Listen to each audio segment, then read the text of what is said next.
আসসালামু আলাইকুম। Lifestyle with বউ শাশুড়ি পেজের পক্ষ থেকে আপনাদেরকে স্বাগতম জানাচ্ছি। আশা করি আপনারা সবাই ভালো আছেন। আলহামদুলিল্লাহ, আল্লাহর রহমতে আপনাদের দুয়ায় আমরাও ভালো আছি। যা গরম পড়েছে তাই ভাবলাম একটু টক রান্না করি। আমি মাছ দিয়ে বেলেম্বু দিয়ে টক রান্না করব। প্রথমে আমি হাঁড়িতে তেল দিয়ে দিয়েছি, এখন রসুন বাটা দিব।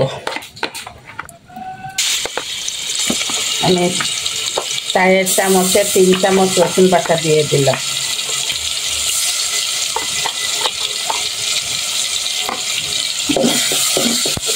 খুব ভালো করে আমার রসুনের যতক্ষণ সুন্দর একটা গ্রান বের না হবে ততক্ষণ আমার ভাজতে হবে। আমার রসুন ভাজা হয়ে গিয়েছে, এখন আমি পেঁয়াজ বাটা দিব।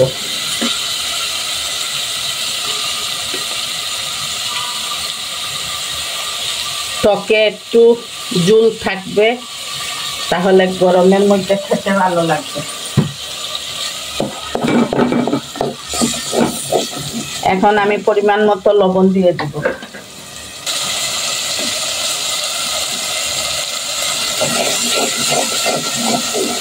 খুব ভালো করে ভাজতে হবে। এখন আমি হলুদের গুঁড়ো দিয়ে দিচ্ছি।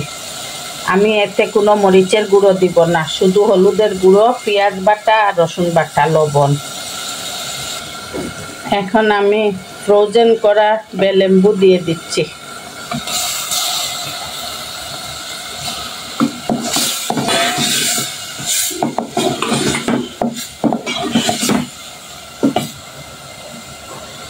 আমি একটু পানি দিব।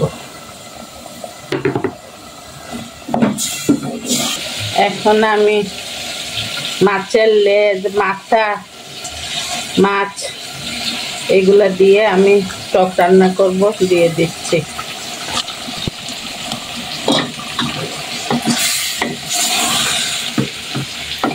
এটা রুই মাছ, রুই মাছের মাথা, লেজ, পেটের অংশ সব দিয়ে রান্না করতেছি টক।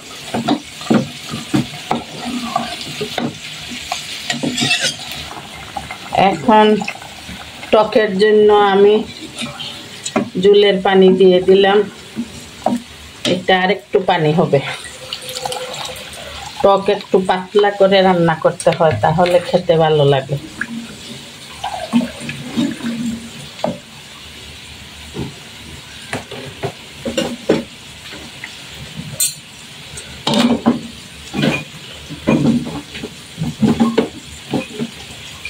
ফুটে উঠলেই আমি নামিয়ে নিব, আমার রান্না হয়ে যাবে।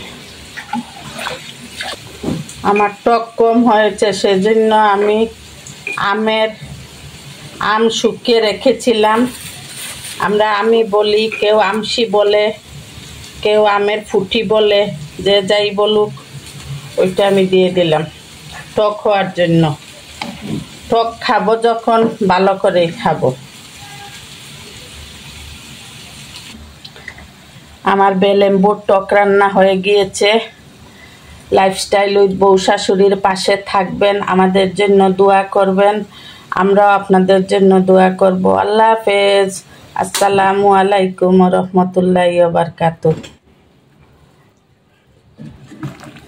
গরমের মধ্যে আপনারা একবার ট্রাই করবেন টক রান্না করে। যে কোনো কিছু দিয়ে টক রান্না করতে পারেন, খুব ভালো লাগে খেতে। আমার আজকের বেলেম্বুতে একটু টক কম ছিল, সেজন্য আমি একটু আমের আমশি দিয়েছি। আপনারা যদি একটু টক কম খান তাহলে কিছু দিবেন না। আর এই দেখেন।